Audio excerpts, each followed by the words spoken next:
Hello my dear friends, I am Danya Divagar. Once again a warm welcome to my channel Shades of Literature. Thanks to all for subscribing my channel and also for leaving your valuable comments in my comment box. So in my last lecture I just gave an introduction and a detailed study of two post-colonial theorists named Homi K. Bhabha and Edward Said. I also introduced the key concepts which they have used in their theories. Today, I'll be dealing with yet another post-colonial writer named Frantz Fanon and his post-colonial theory. Now, coming to the great theorist Frantz Fanon, he was born in Martinique, a Caribbean island. He was born there. He's a black man basically, but he was born into the Caribbean island, which was a French colony then. He's a great philosopher, a great scholar, a radical thinker and whatnot. His theories are world famous. Out of all his books, today I'm going to deal with his famous book called Black Skin, White Mass, which was published in the year 1952. In the book is divided into 8 chapters. As an introductory note, Fanon says few things. I'll just give you a brief glimpse about those ideas which Fanon says as an introduction in his book Black Skin, White Mass. So before going into the book, I'll just give you an idea about the terms black skin and white mass. You'll be already knowing what is this black skin and white mass. A person who tries to copy the colonizer. He is always trying to prove before the colonizer that he is the best, but the colonizer is not ready to listen to him or to know him, or he is not ready to accept the black or the colonized people. So this is all about that. This idea is being projected throughout in his book, The Black Skin, White Mass. So coming to the introductory note, Fanon says that in order to understand more about racism, a person needs to understand 2 questions, or he or she, a person needs to know about 2 questions. That is, the first question is, what is a man and what is a black man? So a man is always attributed with the qualities of white or a superior class or a colonizer, whereas a black man is always a slave, a native, an indigenous person, an owner of the land. So there comes the differentiation. And Fanon further says that in order to understand what is a man and what is a black man, he says that we need to understand about their identities. Coming to the identities, Fanon again says that both these people are trapped in their own racial identities. They are not sure about themselves. That's what Fanon tries to point out. Now, in order to understand the black experiences or the trauma of these black people, Fanon says that psychoanalysis would be a great tool. But he doesn't stop there. He says that, okay, you can use psychoanalysis in order to understand the trauma that those black people, whatever they had undergone under the colonization of the colonizers. So psychoanalysis would be a great tool. He says that, but he is not stopping over there. He moves forward by saying that all these experiences of the black, whatever experiences they had, these experiences, it's very difficult to understand. Why? Because the white world has created lots of unwanted myths about the black. So it's very difficult to understand the black experiences because the white world has created a mythical world on these black people. So it's very much difficult. So there he just gives a brief introduction to his book Black Skin, White Mass. Now coming to the first chapter of the book. In the first chapter, Fanon talks about Antillians. He just gives an example. So now you would be thinking, who are these Antillians? Antillians are those people who live in the Caribbean islands. They are black people. These people used to travel to France. Okay, they used to go to France and they used to imitate or copy the colonizers. They also used to assimilate the language and culture of the colonizers. And when these Antillians, when they came back to their own homeland, they were treated as superior class or the elite class. So now Fanon says, this is just an example which Fanon uses, okay, and Fanon says, why are these people, the black people, why are they trying to prove themselves before the white? There is no need for that, because the black people have everything. They have their ethnic culture, they are pure, they are rich in their culture. So why do they need to prove before the white man? That's what Fanon asks. It's not at all needed. That is what he says in his first chapter. He again gives us one more example. The example is that of the language, the pidgin language. Now what is this pidgin language? Pidgin language, it's a hybrid language used by the colonizer to communicate with the colonized people. So in this language, whenever a colonized man hears a colonizer speaking to him in pidgin language, he feels lower. He gets reminded of his the colonial structure. A colonized man, he always feels that he feels inferior to the colonizer. So even there also Fanon says, why are we proving before these people? We have everything and still we are not being free of our chains, or free of the chains of colonialism. So this is what Fanon says in his first chapter. Now coming to the second chapter, here Fanon criticizes two writers and their works. The first writer whom he criticizes is Mayotte Kepetia and her work I Am a Martinican Woman. So Mayotte in her work I Am a Martinican Woman speaks about a lady, a black lady who wants to marry a white man. But internally the lady feels that okay, I'll be always looked down upon if I marry a white man just because of my color. So the lady understands that she'll be always considered lower or inferior. That feeling is already there inside the lady, but still she wants to marry a white man. So Fanon here vehemently criticizes the idea of the writer. He says that this is an unhealthy behavior from the side of the writer. So here Mayotte, Fanon says that writers like Mayotte thinks that they can save the race by making themselves more whiter. This is how Fanon criticizes Mayotte Kepetia's work, I Am a Martinican Woman. Now coming to the next work of another writer, a Senegalese writer, Abdoulaye Sadji, and the name of his work is Nini. Here what happens is the main protagonist of the novel, the character is in love with a black man. It's a black woman. The black woman is in love with a black man. She loves him a lot, but even though she loves him, she just stops all his advances. She just stops him from getting closer to her, and she wants to marry a white man.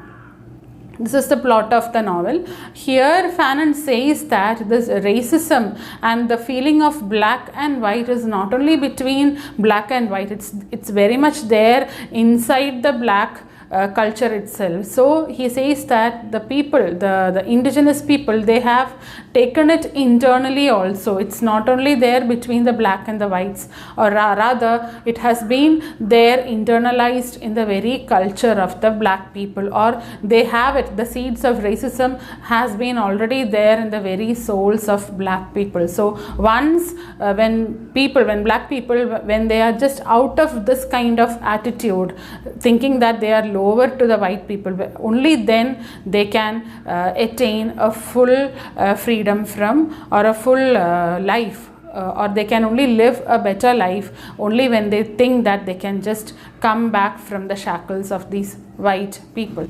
So here Fanon tries to say that already the black race has been colonized. The black people, they have been colonized by the white, and the whites have kept them as submissives, or they have kept them as slaves.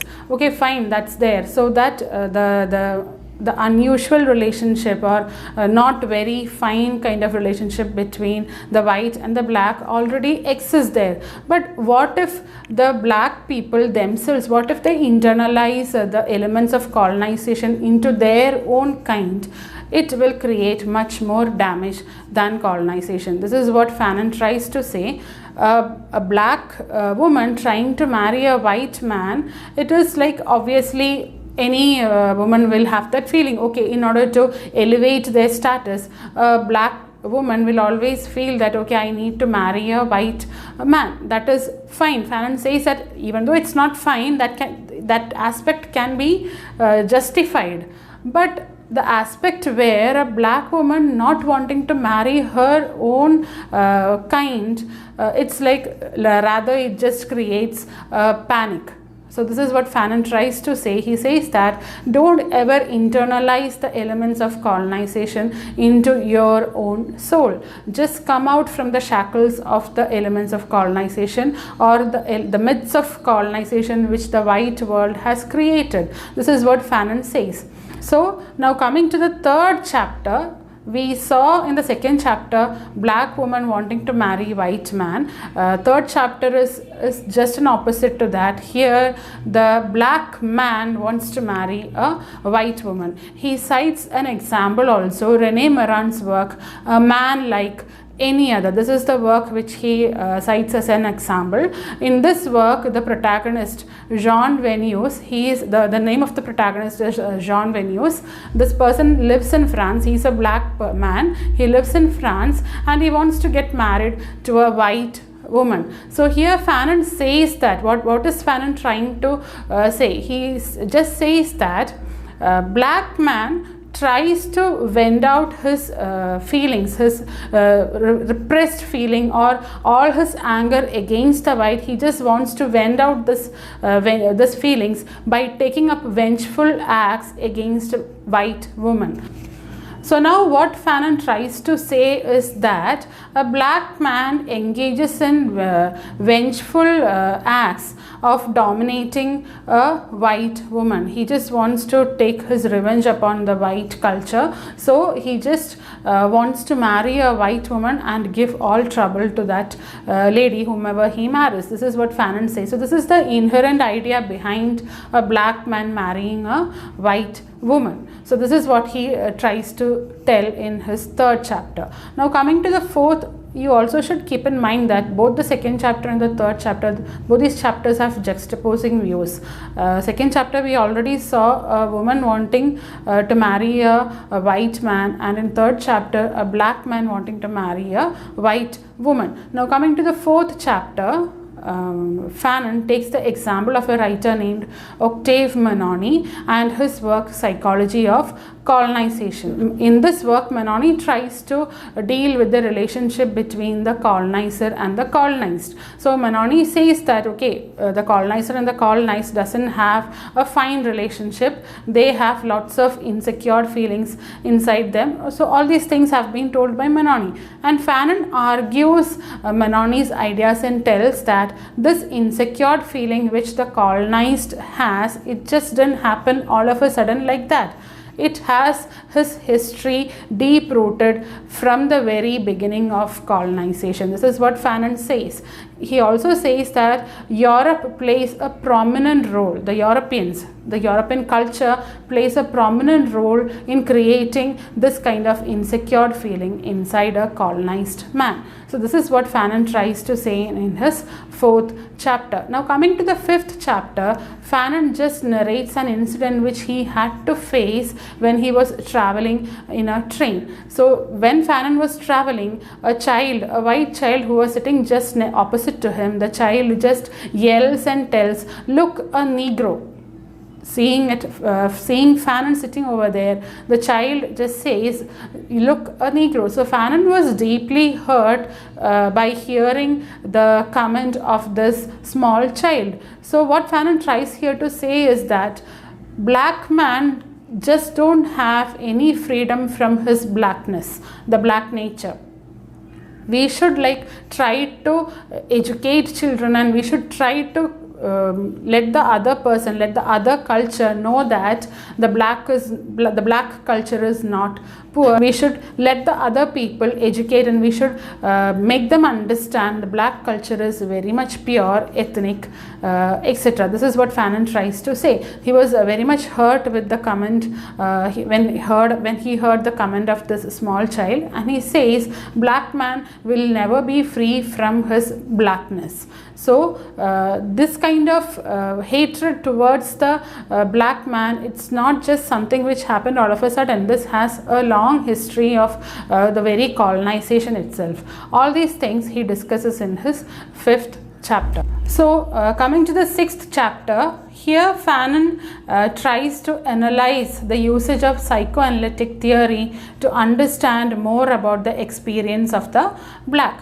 Further, he says that the experiences of the white and the experiences of the black, both of them varies a lot. The childhood experience of the black, the familial experience of the black from that of the white is totally different. So you just cannot apply a common theory to both these cultures. So as an explanation, he says that the theories which have been formulated by the whites, it will not serve good for the colored people in the sense the black. It will not serve good for the blacks. Why? Because their experiences are different, and the white world has already created unwanted mythical knowledge or mythical elements about the blacks. So the theories will not serve good. So how can the blacks just come out of this colonized unwanted colonized elements? How can they just heal themselves from the psychological damage of colonization? The only way is by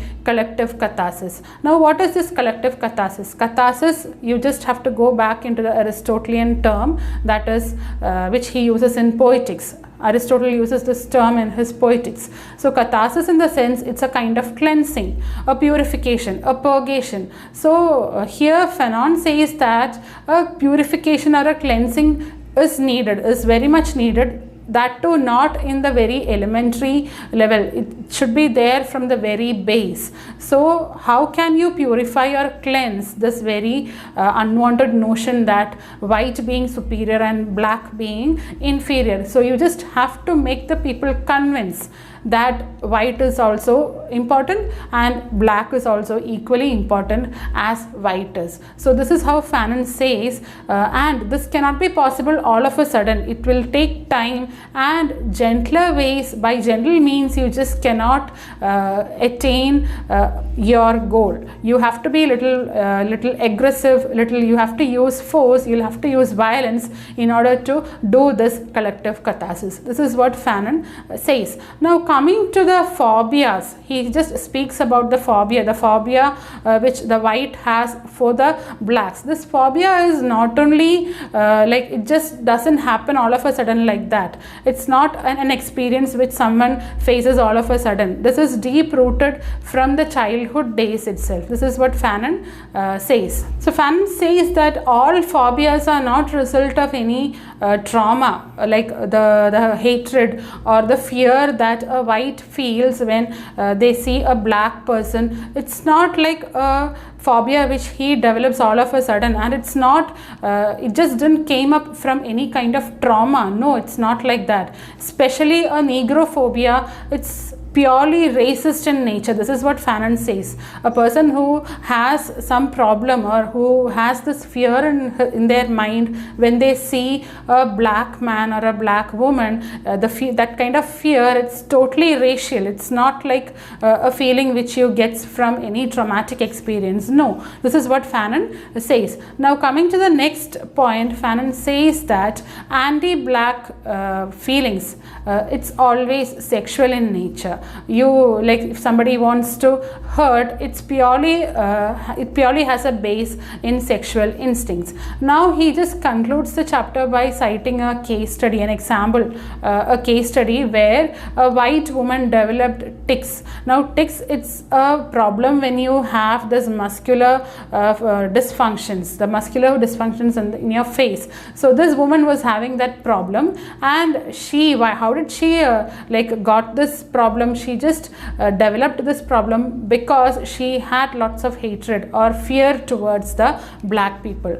At this note, he just concludes his 6th chapter. Now coming to the 7th chapter, here Fanon just analyzes the work of Adler and says that Adler has spoken a lot about the black as well as the whites. He has spoken a lot, but he hasn't really touched upon the element of racism. Even even now the hierarchical order of master and a slave is still being practiced in our society. This is what Fanon says in his 7th chapter. Now coming to the concluding chapter, that is the 8th chapter, Fanon says that the colonial experiences of each and every colony will be different.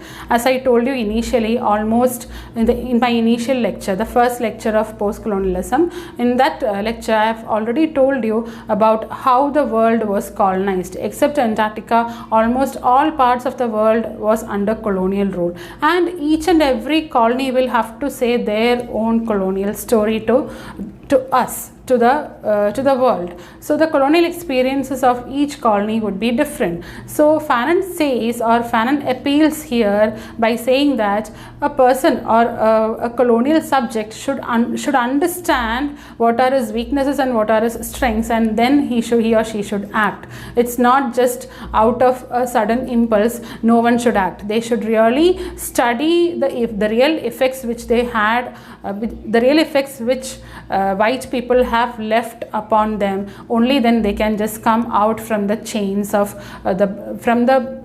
colonialism. This is what Fanon says. And now he also says that the experiences of blacks as well as that of the whites, both are totally different, and it's very much needful to understand these experiences. And he says that not by gentler ways, nobody can get themselves free from the psychological damage of colonization just like that. We need to have a deep-rooted study, and by gentler means and by shaking hands, no one can get over it. So he says that a little bit of aggressiveness, a little bit of violence only will serve good in order to get out from the shackles of colonialism. He says this also in his concluding chapter. And as a final appeal, he says that rather than going back into the past and introspecting all those past events, whatever has happened in the past, he appeals people to look forward into the future, and he asks people to change their future if possible. This is the last appeal which Fanon gives in his concluding chapter. So this is a brief summary or a brief outline of Fanon's book, Black Skin, White Mass. Hope I have done justice to Fanon's work. If you like my video, please kindly subscribe. Also leave your valuable comments in my comment box. In my next lecture, I'll be coming up with yet another work of Fanon, that is Wretched of the Earth, and it was published in the year 1961. I'll be coming up with this lecture in my next video. Until then, bye-bye. Have a safe time at your house. Thank you.